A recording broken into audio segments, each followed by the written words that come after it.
A Procuradoria-Geral da República pediu a condenação de deputados federais por suspeita de propina. Vamos até Brasília, porque o Igor Damasceno tem mais informações e detalhes ao vivo dessa situação. Pois não, Igor?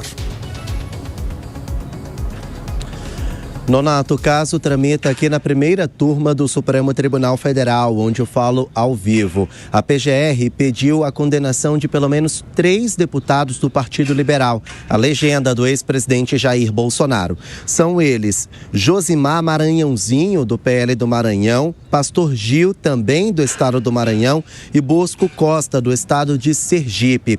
E a PGR pede a condenação deles por crimes como corrupção passiva e também organização criminosa. De acordo com a denúncia que foi recebida aqui na primeira turma do STF, os 3 parlamentares enviavam emendas essas na casa de 6 milhões de reais e, em troca, em contrapartida, eles recebiam propina. Algo em torno de 1.600.000 reais foram enviados para eles num esquema de propina. Então, o esquema, segundo a denúncia da PGR, era o seguinte: as emendas parlamentares que eram destinadas para a saúde, para o melhoramento da saúde em cidades da região Nordeste, algo em torno de 6 milhões, estavam condicionadas desde que eles recebessem pelo menos 25% do valor de volta como propina. A denúncia da PGR ainda diz que o deputado Bosco Costa, do PL de Sergipe, ainda usava a esposa e o próprio filho para receberem esses valores sem levantarem algum tipo de suspeita. Ou seja, eram laranjas desse parlamentar.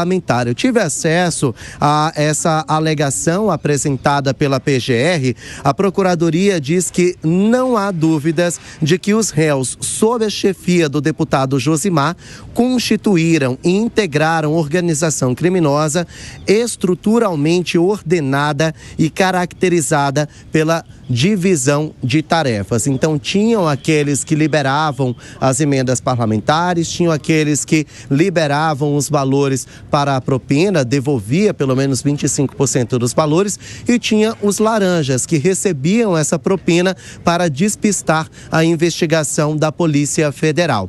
Esses parlamentares se tornaram réus aqui no STF em março por unanimidade, quando 5 ministros da primeira turma receberam a denúncia da PGR. Agora foi apresentada a alegação final, a última palavra da Procuradoria-Geral neste caso, que pediu a condenação deles por corrupção passiva e organização criminosa. Agora, qual vai ser o próximo passo? Agora vai começar a fase da instrução penal, com a audiência, por exemplo, de testemunhas de defesa e acusação, e depois os próprios réus também vão ser ouvidos em plenário do STF. Mas é uma denúncia que foi apresentada pela PGR, aceita pelo STF. Agora o processo continua andando e andando de forma veloz. A alegação foi apresentada e agora entra-se na fase de instrução penal. Voltamos ao estúdio. Igor Damasceno, direto de Brasília. Muito obrigado, viu, Igor, pela participação. E nós vamos agora trazer a opinião aqui dos nossos comentaristas de hoje. Estamos com José Maria Trindade, também Cristiano Beraldo, analisando os principais temas nesta manhã de terça-feira.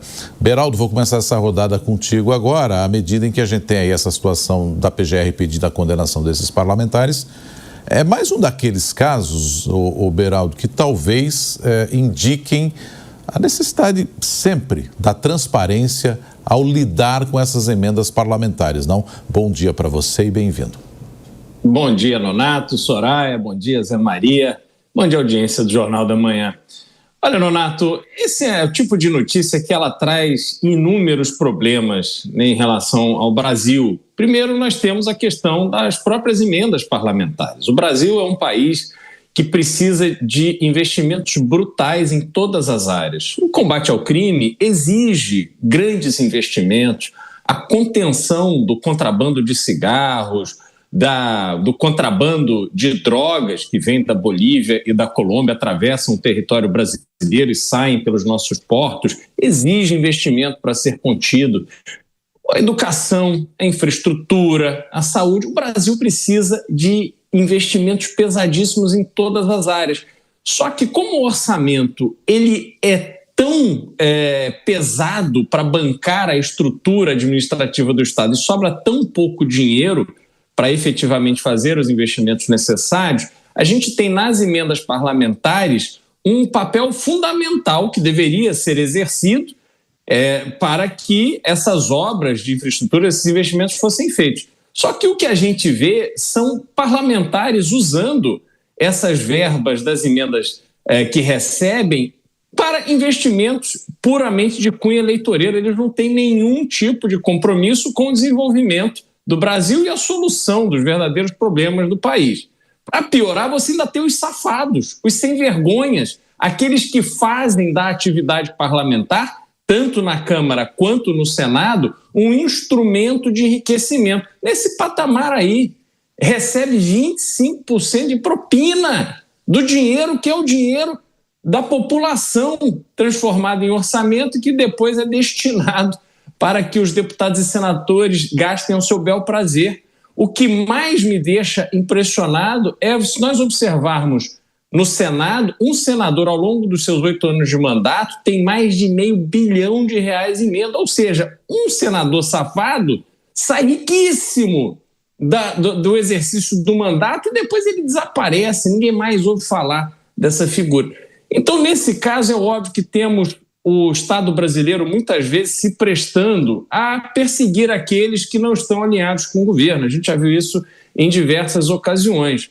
Só que existem, sim, os parlamentares sem vergonha que estão roubando dinheiro público e que precisam ser investigados de forma absolutamente isenta e implacável. Não se pode tolerar desvio de dinheiro público, seja ele de onde vier.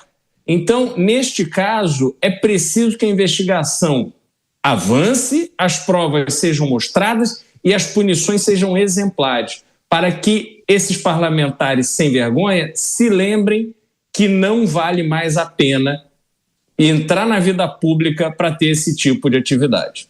E que sirvam também de exemplo, né, Zé? Porque esse caso só reforça que aquela tal rastreabilidade, transparência, ainda há uma falha nisso tudo, né? Soraya, o exemplo aqui, ele anda ao contrário. Os outros parlamentares dizem, se ele roubou tanto, eu também tenho que roubar mais. A história é essa. Os deputados e senadores movimentam 55 bilhões de reais do orçamento através das emendas.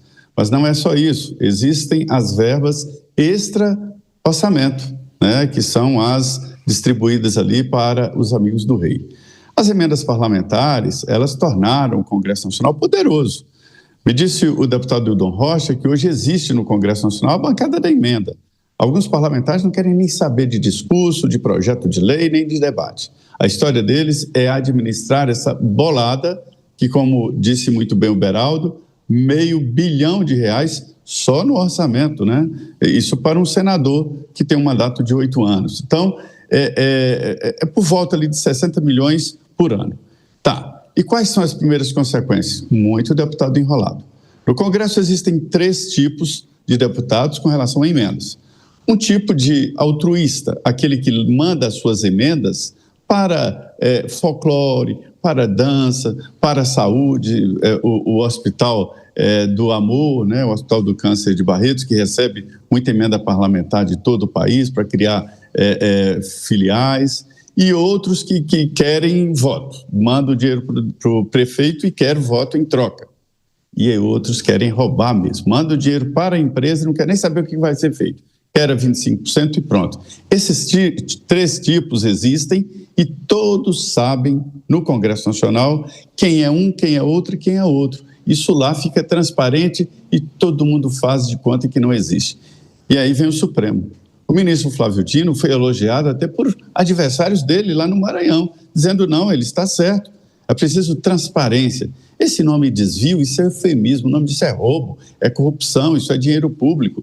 E as emendas tornaram os parlamentares ali executivos, eles estão executando o orçamento. Agora, mudar isso é muito difícil, né? Ninguém vota para tirar os seus próprios benefícios e essas emendas estão fazendo muito sucesso.